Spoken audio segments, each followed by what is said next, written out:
All right, let's jump into it. Time management. Ugh, why is it such a struggle sometimes? We all get the same 24 hours, but some folks just seem to make way more happen. What's the deal? Yeah, it's really not about doing more. It's about doing things better. All these articles and videos, they keep saying the same thing, right? Work Yeah. smarter, not harder. Like that whole Pomodoro technique, it's everywhere. True. So is it just setting a timer, or is there more to it? I've tried that. Sometimes it works, sometimes not so much. There's a reason it's so popular. It's like kind of scientific. Yeah. It's about how our brains actually work best in cycles, these short bursts, Yeah. not just powering through for hours. Ultradian rhythms, they call it. Okay. Ultradian rhythms. That sounds kind of intimidating, honestly. Basically, think of it like this. Your brain's got natural energy peaks and dips throughout the day. The Pomodoro, with its 25 minutes on, 5 minutes off, it kind of matches that natural flow. So you're working with your brain, not against it. Like a mini recharge before you even realize you need one. Makes sense. I guess we've all hit that wall after like an hour of staring at the computer. But what about those days when everything feels important? Like, my to-do list is a mile long and I just freeze up. Oh, tell me about it. That overwhelm is the worst. That's where having some kind of system is so helpful. Have you tried that Eisenhower Matrix thing? Vaguely, but I always get stuck deciding what's actually urgent versus what just feels urgent at the time, you know? It's a constant struggle, right? Being honest with yourself about what really needs to happen, NW, Yeah. I think setting some hard and fast rules helps. Like, if this doesn't get done today, will anything explode? If not, it's probably not truly urgent. Love that. Will anything explode? Gotta remember that one. So this time blocking thing, apparently it's a favorite of like Elon Musk and Bill Gates, those guys. Yeah, they're all about planning their days in blocks, assigning specific tasks to specific times. And it makes sense. If you're trying to run the world, you got to be organized.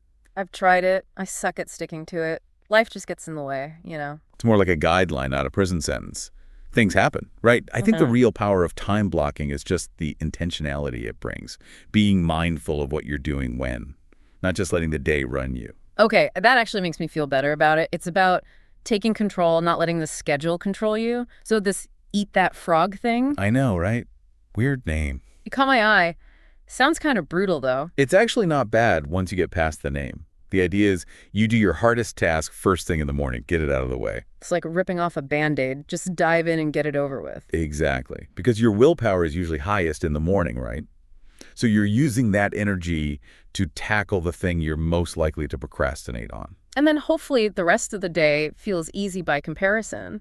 But how do you decide what the frog is? Is it the most time-consuming task or just the one you dread the most? That's it, the one you're dreading, the one you keep pushing back. Yeah. Because that's the one that's draining your energy just by hanging over your head. Wow. Okay, that's making me think differently about my to-do list already. So, the Pareto Principle. I feel like everyone talks about this one, an 80-20 rule, right? It's all about focusing on the 20% of your efforts that actually drive 80% of your results. Figure out what those high-impact things are and prioritize them like crazy. Easier said than done sometimes. How do you even figure out what that 20% is? Honestly. Yeah. It starts with paying attention. Where are you spending your time now? And is it actually moving you towards your goals? Or are you stuck doing busy work that could be automated, delegated, or even just dropped? It's so easy to get caught up in the weeds, isn't it? You think you're being productive, but really you're just spinning your wheels. This is good. This is making me rethink my whole approach. It's a lot about mindset, huh? Totally. It's not just about the techniques, it's about being intentional with your time, being aware of how you're using it, why, and if it's actually getting you where you want to be. You know, it's funny, we think of productivity hacks as like a new thing, but some of these ideas have been around forever, like the Ivy Lee method. That's been a thing for over 100 years. It's crazy how well it works for being so simple, right? Yeah. Basically, you just write down your top 6 tasks for tomorrow, prioritize them, and then that's it. You just work through the list. No more staring at your to-do list in the morning, trying to decide where to even start. It's like having a plan of attack, right? Helps you stay focused, avoid decision fatigue. And there's something so satisfying about crossing things off a physical list. Old school, but effective. Okay, so for the more, I don't know, Zen approach to productivity, our research talked about this thing called Zen to Done, or ZTD. Sounds kind of peaceful. It's definitely a different vibe than some of the other techniques we've talked about. Less about hacking your way to productivity, more about creating a sense of calm and intention around your work. Okay, I'm intrigued. How do you actually do ZTD? It's all about building those good habits. Single tasking instead of multitasking, having a clean workspace, Ah, and really being present with each task. Not letting your mind wander to the next thing on the list. being more mindful, basically. That's something I definitely need to work on. It's a game changer, honestly. When you're fully present, you actually get more done, and it feels less stressful. Speaking of focus, we should talk about time boxing. It's kind of like time blocking, but with a twist. Oh yeah, time boxing is about setting those time limits, right? Like this task gets 1 hour and then I'm moving on, Yes. whether it's done or not. Exactly. It's so helpful for those tasks that just seem to expand to fill all the time you give them. We've all been there, right? Oh, totally. Suddenly it's 3 hours later and I'm still tweaking that one little thing. With time boxing, you're basically saying, nope, this is all the time you get. It creates that sense of urgency, helps you stay focused on the most important stuff. And if you don't quite finish, that's okay. You can always come back to it later. I like that. It's like giving yourself permission to be imperfect, to move on. Don't get bogged down in the details. And you can even combine it with something like the Pomodoro Technique. Break that larger time box down into smaller chunks. Find what works for you. It's about building that personalized productivity system. But let's be real, sometimes life throws a wrench in even the best laid plans, right?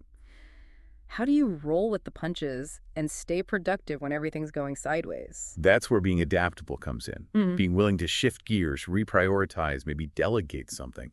Sometimes you just got to go with the flow. So flexibility is key. 100%. And sometimes the most productive thing you can do is just step away, take a break, and come back with fresh eyes. That's where self-awareness is so important, knowing your own limits. Knowing when to push and when to rest. Exactly. The more you understand your own work style, your energy levels, even just when you tend to get distracted, the easier it is to build a system that actually works for you, even when things get crazy. Being honest with yourself, recognizing that you're not a robot, are going to have good days and bad days. It's all about working with your energy, not against it.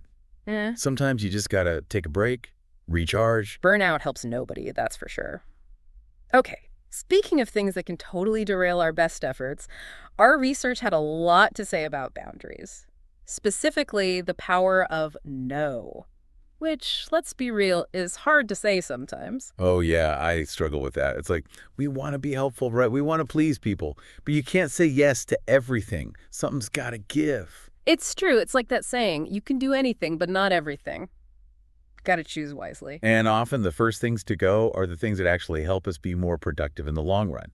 Taking care of yourself, spending time with people you love, hobbies, even just like relaxing. If you're running on empty, you're not going to be much good to anyone. It's like that oxygen mask thing, right? Gotta put your own on first before you can help anyone else. So boundaries are basically self-care, which I guess is why it's so hard. And sometimes saying no actually opens up space for delegating things, which is huge E for productivity. Delegation, another one of those things that sounds easy. In theory, yeah. It's all about trust, though. Trusting yourself to let go of some control and trusting the person you're delegating to.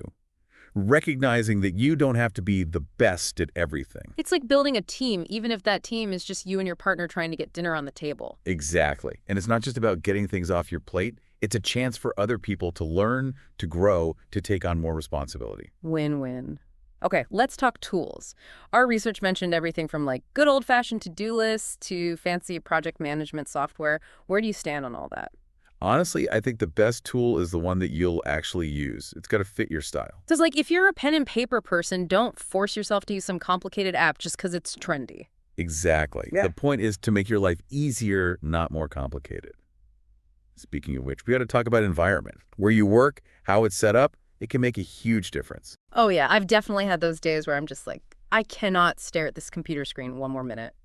We've all been there. Natural light is huge. Good ventilation, a comfy chair. It's got to be a space that works for you. Some people need things super minimal. Others, they want plants, pictures, whatever makes them feel good. Create that space where you can actually focus, right? Well, we've covered a lot today. Classic time management techniques, some newer ideas, even touched on things like delegation and creating the right work environment. It's all connected, right? It's not just about managing time. It's about managing yourself, your energy, your focus, your whole approach to work and life. Finding that balance and figuring out what works for you. Because there's no one right answer, is there? Nope. We're all different. What works for me might not work for you, and that's okay. Experiment, try new things, and don't beat yourself up if you fall off the wagon sometimes. It's a journey, right? Not a destination. Exactly. Be kind to yourself. Celebrate the small wins. And on that note, we'll leave you with this.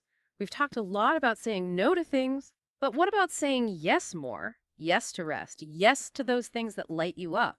Maybe that's the real productivity hack. Thanks for joining us on this deep dive into the wild world of time management. Until next time.